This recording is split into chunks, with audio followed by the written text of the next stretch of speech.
Agora vamos começar então o programa com o nosso assunto de hoje. Quer participar? Manda pra gente lá no redvida.com.br/vida melhor. Você pode mandar perguntas sobre saúde, a sua colocação, tá bom? E o tema, como eu já adiantei, respiração.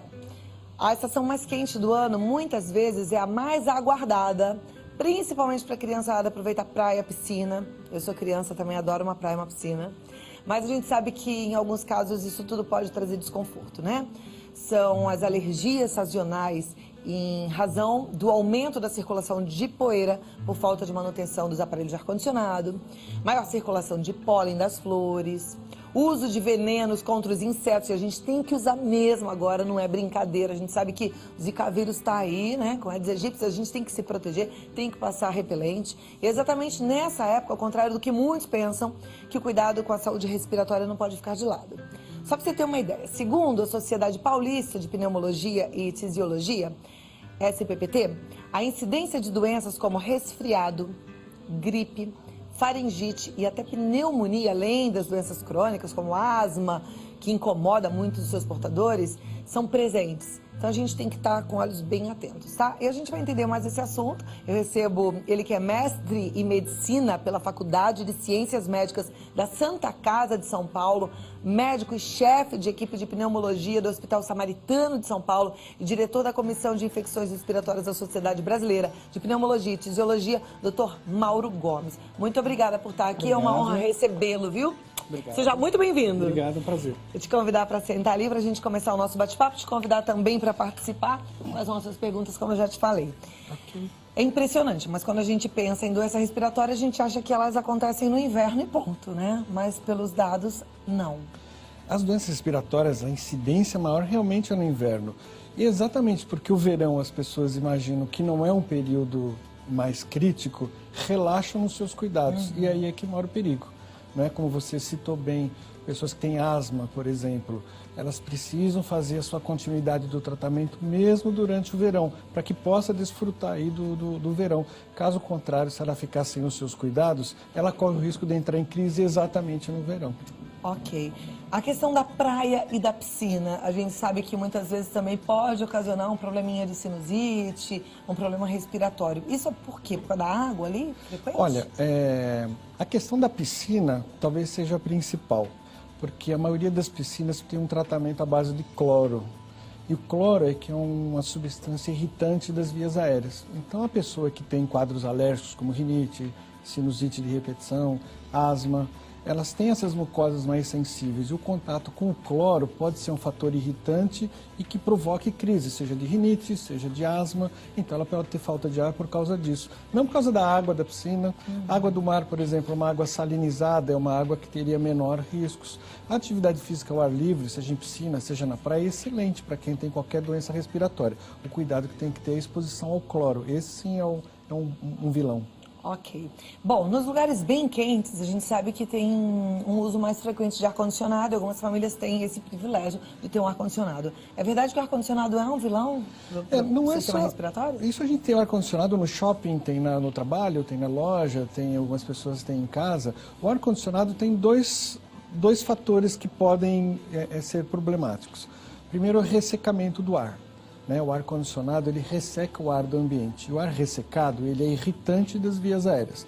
Então, essas pessoas que têm doenças crônicas, alergias crônicas, asma, rinite, sinusite, quem tem DPOC, que é uma outra doença também respiratória ligada ao cigarro, o ressecamento do ar pode ser irritante. E se ela não tiver com a sua medicação em dia, não tiver com o seu tratamento em dia, ela pode desencadear crise por causa do ressecamento do ar.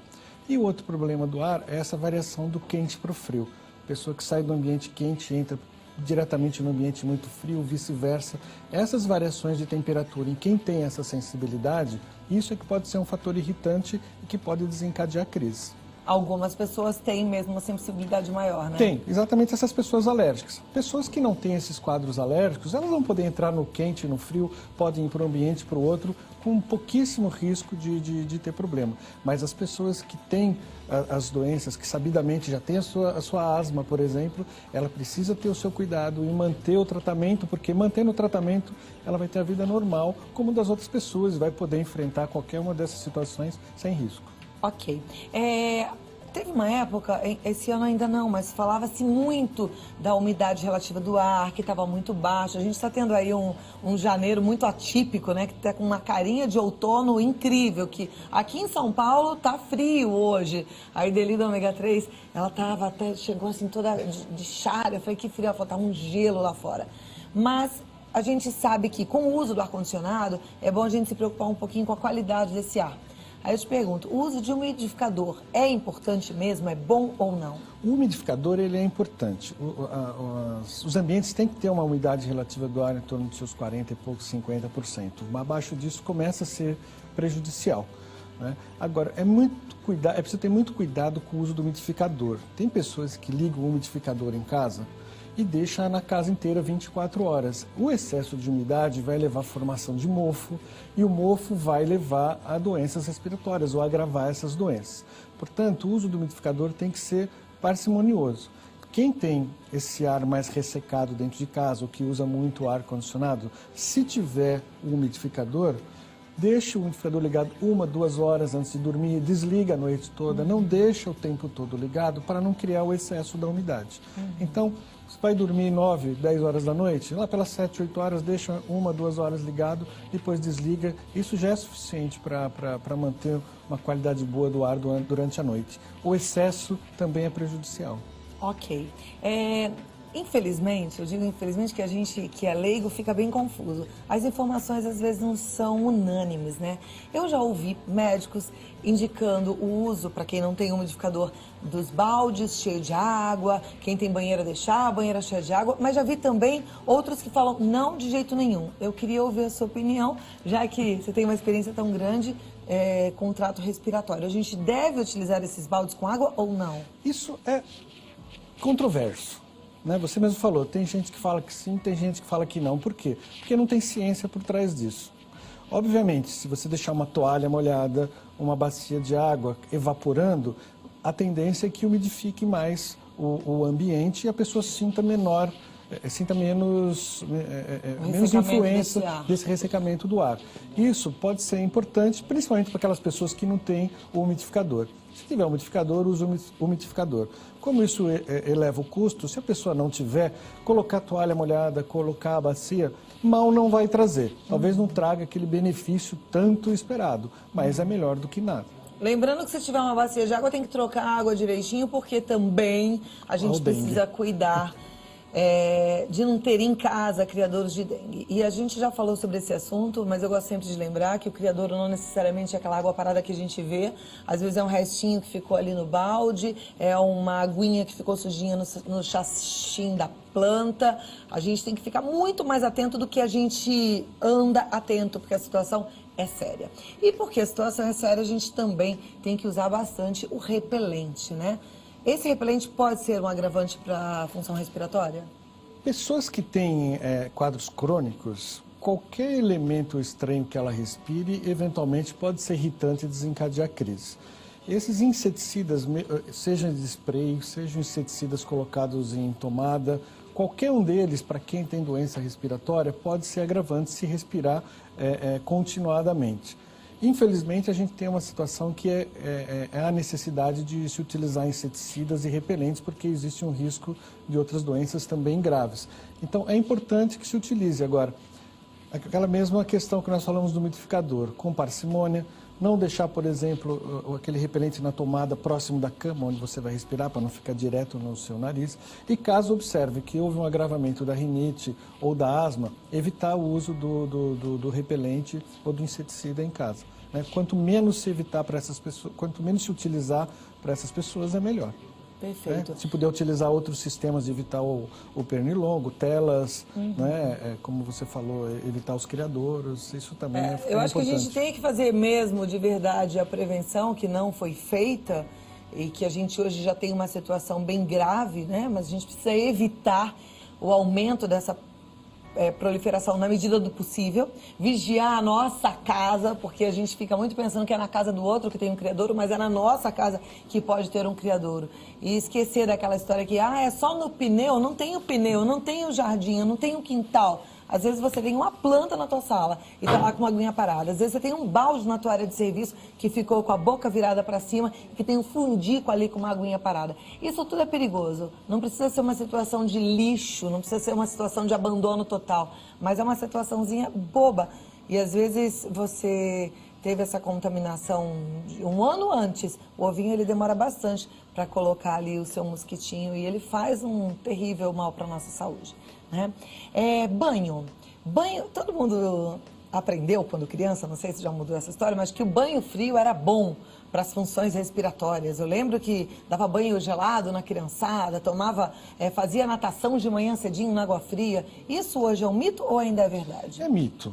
A questão do banho ser gelado, ser quente, isso é mito. O que essas pessoas que não estão em tratamento, que têm a sensibilidade maior na área respiratória, são as variações de temperatura. Então, se ela de repente está quente e toma uma ducha gelada, isso pode desencadear reflexos para agravamento da rinite, eventualmente até para uma crise de asma. Mas não é que é o banho em si, é que a mucosa respiratória é inflamada, é sensível e não está em tratamento. O tratamento é exatamente esse, utilizar medicamentos que desinflamam a via aérea, seja o nariz, sejam os brônquios, e a pessoa não reaja mais aos estímulos do ambiente, seja a variação do tempo, seja poeira, pó ou qualquer outro estímulo que possa desencadear uma crise nela. Perfeito. A gente fala muito da vacina de gripe quando a gente está no inverno, né? Porque a incidência é maior. Mas quem não tomou a vacina, vale a pena tomar mesmo nessa época ou espera ela tomar lá na frente? Tem que esperar, porque nem a vacina está disponível agora. A vacina da gripe ela é renovada anualmente, de acordo com os vírus que estão circulando naquele momento. Então, habitualmente, são os 3 principais vírus em circulação que são colocados na vacina. E a cada ano, os vírus eles se modificam. Então, a vacina é modificada. Agora, em janeiro, a vacina nem está disponível. No nosso país, a partir do mês de março, deve estar disponível a vacina com os vírus em circulação atualmente. Então, essa vacina da gripe deve ser tomada por volta do mês de março, abril, que é onde começa o outono e é onde a incidência da gripe é maior. Não que não exista gripe agora no verão, mas a incidência maior geralmente é no período de outono e inverno. Agora, pensando em faixa etária, né, até porque a gente está falando de vacina e a vacina ela acaba sendo indicada para as crianças e para os idosos. Qual é a gravidade de uma gripe, de uma pneumonia numa pessoa idosa? Então, isso é bem interessante, porque pneumonia pode dar em qualquer faixa etária e gripe dá em qualquer faixa etária. Vacina vai ser benéfica para qualquer faixa etária, seja criança, adulto, jovem, mais velho ou mesmo o idoso, né? O risco que ocorre é que as pneumonias, habitualmente, elas ocorrem a partir de uma gripe. Então, você prevenindo a gripe, você diminui o risco de pneumonia. E qual a faixa etária que mais morre de pneumonia? É o idoso. As pessoas acima dos 65 anos são as pessoas que mais morrem devido à pneumonia. No Brasil, o índice é assustador de mortes em idosos acima de 65 anos por pneumonia. É a 4ª causa de óbito no Brasil, pneumonia. E a primeira causa de internação no sistema público de saúde. E a doença que mais interna no Brasil é pneumonia, né? E por que isso? Por que fica tão agravante lá na frente, na terceira idade? Porque os idosos o sistema imunológico deles já está mais suscetível, já está mais envelhecido, não reage de maneira tão rápida e efetiva como nas pessoas mais jovens. Então, ele fica mais suscetível às pneumonias, além de outros fatores que os idosos têm que favorecem ter pneumonias. Por exemplo, os idosos habitualmente têm outras doenças que já debilitam o sistema imunológico. Então, ele já vem sofrendo de algumas outras doenças, não é a pneumonia um evento único. Ele geralmente pode ser consequente a outras situações. Ele tem muitas vezes doença do refluxo, ele está obeso, ou ele faz uso de medicamentos para outras doenças que diminuem a sua imunidade, por exemplo, o uso de corticoide de maneira crônica. Quem tem doença cardíaca tem uma imunidade um pouco menor, ou o idoso pode ter doença renal, pode ter uma doença hepática. São todas situações que diminuem a defesa imunológica dele. E ele fica mais sujeito às infecções. Por isso que morre mais entre os idosos. Ok. A Mônica de Matão, ela diz: olá, meu filho tem 20 anos e há alguns anos descobriu uma rinite. Outro especialista diz que é sinusite. Ele sente dor de cabeça, dor no maxilar, tosse seca, uma hora tem obstrução, em outra coriza, ele faz tratamento, mas volta a ficar mal novamente. Isso tem cura? Precisa investigar, né? a situação da rinite e da sinusite, elas andam muito juntas. Se for um quadro alérgico, infelizmente, a alergia é uma doença que acompanha a pessoa a vida inteira. A pessoa, uma vez alérgica, ela sempre vai ser alérgica. Ela precisa fazer um tratamento regular de manutenção para reduzir essa sensibilidade alérgica, reduzir essa inflamação na mucosa das vias aéreas e assim ela parar, no caso o filho da Mônica, parar de reagir aos estímulos do meio ambiente e parar de ter as crises. Ela está me relatando uma série de consequências frequentes que não me parece infecção. É possível de ser alergia. Ele precisa procurar um colega médico na região, fazer esse tratamento e inclusive ver se ele não tem asma. Porque 30% das pessoas que têm rinite desenvolvem asma. E o fato dele falar que tem tosse crônica, isso pode ser um sintoma de asma. Precisa fazer uma avaliação com um colega especialista lá na região de Matão. Deve ter vários no site da Sociedade Paulista de Pneumologia, na Sociedade Brasileira de Pneumologia, tem a relação dos especialistas em todas as cidades que ela pode buscar. Perfeito. Doutor, qual é a diferença entre sinusite e rinite? Apenas a localização, né? Tudo que acaba com ite significa inflamação. Rinite é inflamação do nariz, então dessas mucosas que estão por dentro do nariz, por onde o ar passa inicialmente. Sinusite é a inflamação dos seios da face. Seios da face são umas cavidades ósseas que a gente tem dentro do rosto que serve para aquecer e umidificar o ar que a gente respira. Então, a inflamação do seio da face, que são as cavidades que ficam aqui mais ou menos na região da bochecha, é a sinusite. A inflamação da mucosa interna do nariz é a rinite. Quando as duas coisas andam juntos, a gente fala rinocinusite, que é tudo junto. Tá, mas a rinite ela é mais ocasionada por alergia? A rinite pode ter causa alérgica e pode ter causa infecciosa. A causa infecciosa geralmente são as gripes, onde a pessoa tem uma rinite por infecção por vírus. Quando é por poeira do ambiente, por contato com animal, ou algum fator do meio ambiente, é a rinite de causa alérgica. Tá, e uma rinite alérgica pode provocar uma sinusite? As coisas andam juntas, porque a mucosa de uma região e da outra, elas se conversam, elas são unidas. Então, habitualmente, o que inflama uma, inflama a outra também. Então, é muito difícil ter uma rinite que não tenha sinusite ou vice-versa. Habitualmente, elas andam juntas. Perfeito. Bom, você também pode participar, como a gente acabou de ler aqui a pergunta da nossa telespectadora de Matão, lá no nosso site redevida.com.br/vida melhor. A gente está esperando por você, tá bom? A pergunta agora fala sobre desvio de septo. Olá, doutor. A pergunta é da Isabela Moura, ela é de Aracaju. Ela fala: olá, doutor, eu fui diagnosticada com desvio de septo. Não me incomoda a parte estética, apenas a parte funcional, pois o meu nariz vive entupido. Isso pode ser mesmo desvio de septo ou seria rinite a melhor definição? É difícil dizer, até porque isso é uma área mais do otorrino, né? O otorrinolaringologista pode avaliar melhor e observar se esse desvio está realmente interferindo na passagem do ar ou se é mais um quadro de inflamação. A rinite alérgica ela é muito ligada com a asma e isso sim dá crises de falta de ar, de chiado no peito, de tosse e os pacientes que têm a rinite com a dificuldade de respiração nasal. Somente o exame clínico com o especialista pode definir se o que está incomodando mais a ela é rinite ou desvio de septo. Perfeito. A pergunta agora é da Ana Ribas, de Tapetininga. Ela fala: boa tarde. No meu quarto tem uma infiltração próxima da minha cama. Já mandei arrumar, mas a infiltração volta. Minha filha dorme muito próximo ao local atingido. O que isso pode causar à saúde? O que devo fazer? Primeiro é bom cuidar dessa infiltração na sua casa, né? Porque não é legal a gente ter lá uma infiltração. Mas de que forma pode afetar a saúde da filha? Isso é muito comum da gente ter nas pessoas que vêm se queixar nas consultas de quadros respiratórios. O contato direto com essa umidade, aquelas manchas escuras, na verdade, é mofo. E isso pode levar a quadros de asma, né? Desencadear crises de asma, pode agravar os quadros de DPOC, pode agravar os quadros de rinite. Sinusite pode levar a doenças mais sérias. Existem doenças crônicas pulmonares que podem evoluir, inclusive, para uma doença mais grave, fatal, que é chamada fibrose pulmonar, que decorre da inalação constante do mofo. Chama pneumonia por hipersensibilidade. O pulmão reage a esses fatores do mofo inalado, ele vai agredir todo o pulmão do indivíduo, não vai levar só as crises alérgicas de asma, bronquite, nada disso, vai levar uma agressão direta no pulmão, os alvéolos, né, que são as células do pulmão, ficam inflamados, eles evoluem com endurecimento, eles param de fazer a troca gasosa e vai para uma via final que é fibrose pulmonar, que é uma doença muito mais grave.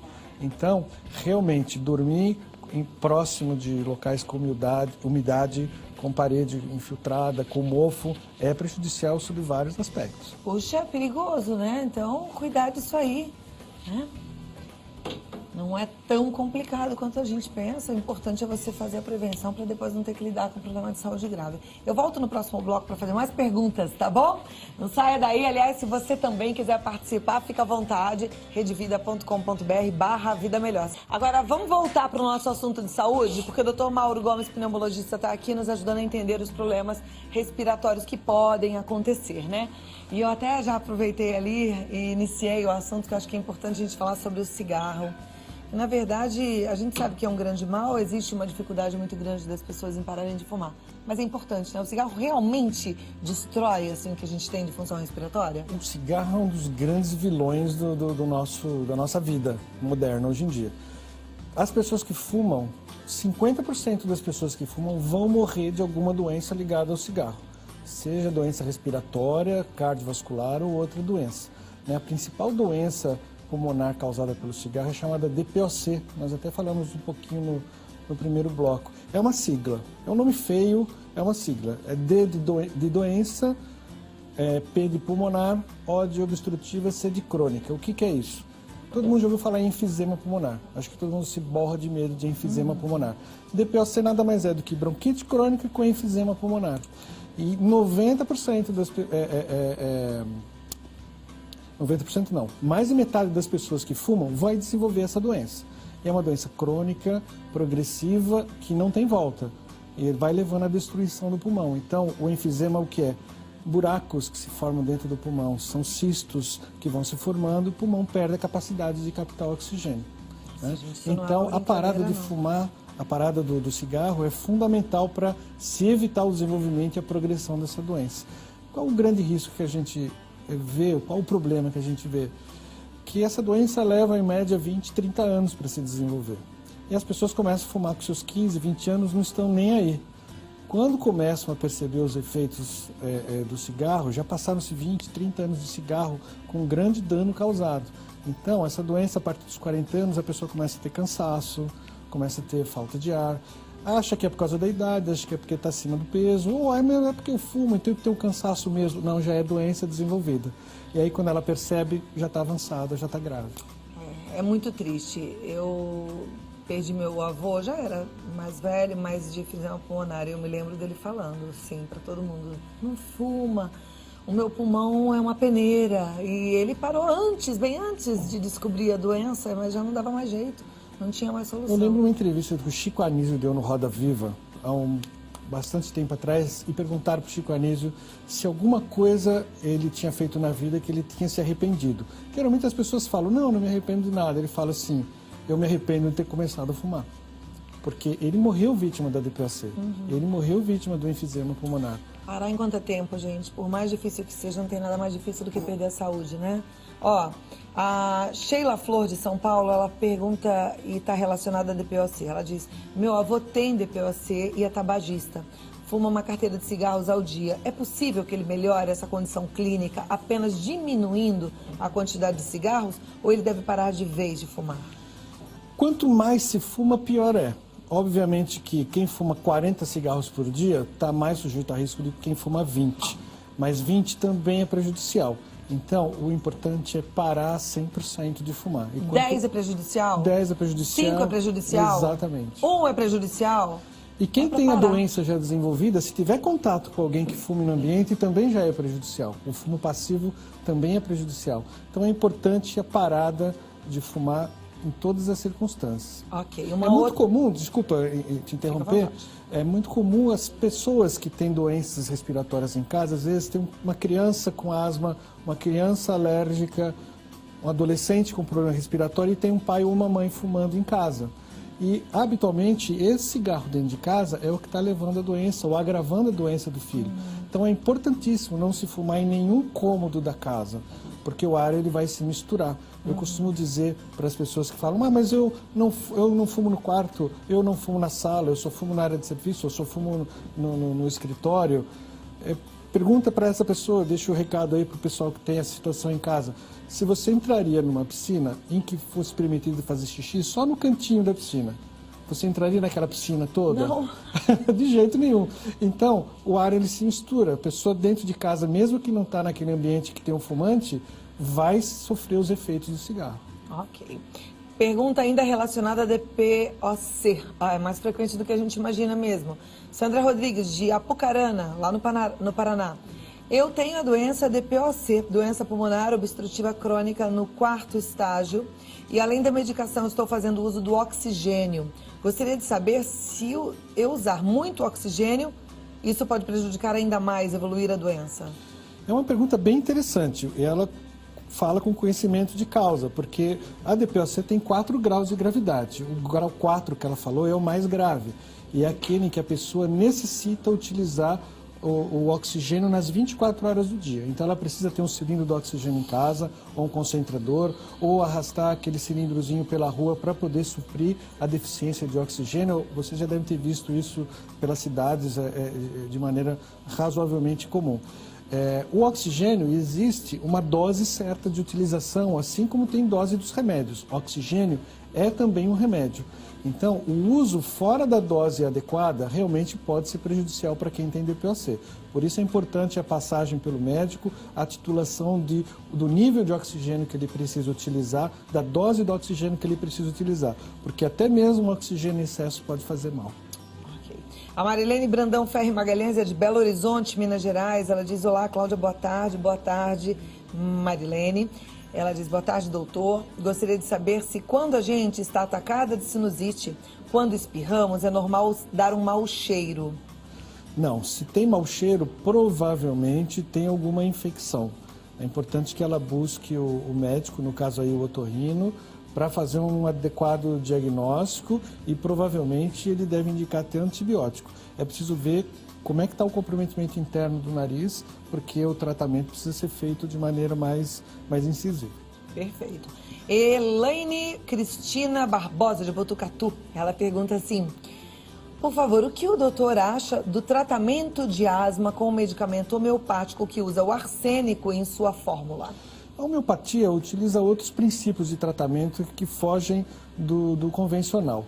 Né? Eu não posso opinar sobre homeopatia, eu não sou homeopata e não tenho formação em homeopatia. Eu sei que a homeopatia, utilizada por pessoas sérias, por médicos bem informados, ajuda a resolver muitos problemas. E que a homeopatia, a utilização dos medicamentos homeopáticos é específica para o doente, de acordo com as características psicológicas dele, e não para a doença. Então, pode ser que para situação dela o arsênico seja bom e para a mesma doença numa outra pessoa seja outro medicamento. Então, eu não vou opinar sobre isso. Agora, que existem tratamentos eficazes para sinusite, para rinite, para asma, com a medicina convencional, científica, com excelentes resultados, também tem. E ela pode buscar esses tratamentos também, se não der certo o que ela está fazendo. Perfeito. O importante é sempre confiar no teu médico, né? A tua escolha. Você dá uma boa pesquisada, decide e vai, porque a gente não pode entregar a nossa saúde para o médico, ficar o tempo inteiro, vai e volta, que aí é ruim também, isso pra gente não é bom, né? Mas é bom pesquisar para saber se você está em boas mãos. A pergunta agora, eu tô até na dúvida se é uma pergunta da tua área ou não, mas eu vou fazer para tentar ajudar a nossa telespectadora lá de Fortaleza, ela chama Ana Paula. Bom dia, gostaria de parabenizar o programa. Minha pergunta é, minha mãe fez um exame de laringoscopia hoje e o resultado fala prega vocal esquerda encontra sem movimento e um discreto acúmulo de saliva nos seios piriformes. O que devo fazer? Deve passar num especialista, especialmente um otorrino, para avaliar por que está paralisada a corda vocal e por que está acumulando alimento ali. O que é importante é que isso tem que ser feito porque esses acúmulos de alimento que ficam na região da prega vocal, eles podem ser aspirados para dentro do pulmão. Isso é uma situação muito comum no idoso, uma daquelas condições que a gente falou no início. Por que idoso tem mais pneumonia? uma causa é essa. Ele perde os reflexos de deglutição, o tônus da musculatura fica mais flácido. Então, na hora de engolir, acumula alimento na garganta ou esse alimento pula direto para dentro do pulmão, leva para dentro bactérias e leva a infecção. Então, é importante que ela busque realmente a avaliação disso. O otorrino talvez seja um médico mais indicado. Tá joia. A Eliane de Santos, ela dá um exemplo aqui da cachorrinha dela, o doutor não é veterinário, mas eu entendi a pergunta dela, eu acho que pode ser bom para todo mundo aqui. Ela fala, boa tarde, minha cachorrinha tem muita tosse e a veterinária mandou comprar um vaporizador. Qual é a diferença entre umidificador e vaporizador? Aí sim, importante para todos nós, inclusive para a cachorrinha da Eliane. Basicamente a mesma situação, né? Existem, talvez... Não sei se a questão que ela colocou, existem diferenças entre umidificador e inalador, e isso são diferentes. O umidificador, ele solta, o vaporizador, ele solta a umidade no ambiente, solta um vapor de água no ambiente para deixar o ambiente umidificado. O inalador é diferente. O inalador se coloca o medicamento no copinho, onde aquele aparelho compressor vai gerar um fluxo de ar, que com uma máscara ele vai colocar na boca para fazer aquela respiração do remédio para dentro do pulmão. Essa seria a diferença, umidificador e inalador. Vaporizador, umidificador, acaba sendo a mesma coisa. É a mesma coisa, não tem diferença? Não. Ok. Deixa eu ver, tem uma pergunta aqui que veio no nosso Instagram. Vou acompanhar o Instagram de vocês. Tem que acompanhar o nosso Instagram também. Cadê? Eu não tô achando aqui não, vou pedir para a Priscila me ajudar. Ela pediu para eu ler a pergunta do Instagram, mas eu tô com dificuldade aqui. Você põe para mim, Pri? Deixa, enquanto isso, eu faço outra pergunta. A pergunta é da Eronildes Bezerra Soares, de Patos, lá na Paraíba. Ela falou lá, Cláudia, boa tarde para você e para todos que fazem este programa maravilhoso. Obrigada. Ela diz, já tive pneumonia quando criança, hoje tenho 29 anos. Há 2 anos tive derrame pleural por ter ficado exposto... Desculpa, Eronides, é um senhor, né? É um rapaz, Eronides Bezerra. Ele fala, há 2 anos tive derrame pleural por ter ficado exposto a muita poeira. Hoje tenho muita sensibilidade, seja poeira, seja fumaça, e às vezes sinto a garganta coçar. Gostaria de saber se há necessidade de um tratamento. Precisa fazer uma avaliação com um especialista para saber por que a garganta coça tanto. O derrame pleural que ele teve não tem relação, provavelmente, com a coceira atual. Pode ser que ele tenha um quadro iniciando de asma e que precisa ser avaliado para indicar a necessidade do tratamento para isso, né? O derrame pleural é um acúmulo de líquido na cavidade da pleura, que é uma cavidade que fica entre o pulmão e os arcos costais. Isso geralmente é uma infecção que provoca. E depois do tratamento, seja por dreno, geralmente é uma drenagem que é feita, essa região fica mais sensível. Então é natural a pessoa que teve um derrame na pleura ficar com alguma sensibilidade no local, um formigamento, às vezes um pouquinho de dor, que com o tempo acaba passando e cicatriza tudo e não tem mais sequela nenhuma. Mas é comum muitas vezes respirar fundo, virar o corpo, a pessoa ter essa sensibilidade.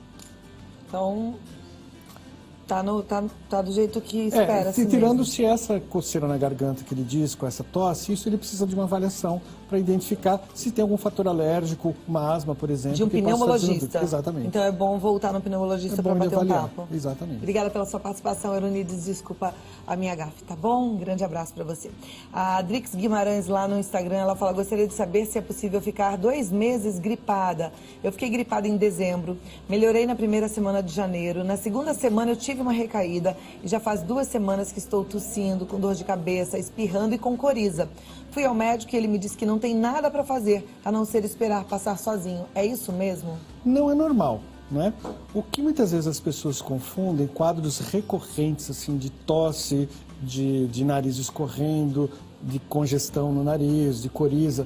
Isso se repete, isso quando se repete constantemente, isso pode ser alergia e que não está sendo diagnosticado e tratado. Então, aconselho ela a procurar um médico, fazer uma avaliação com o especialista e ver... alergista, no caso? Não, pode ser um pneumologista, pode ser um otorrino, pode ser também um alergista, mas avaliar se essas gripes recorrentes não é um quadro alérgico, né? Muitas vezes isso é sinusite crônica, infecção crônica que precisa ser tratada também.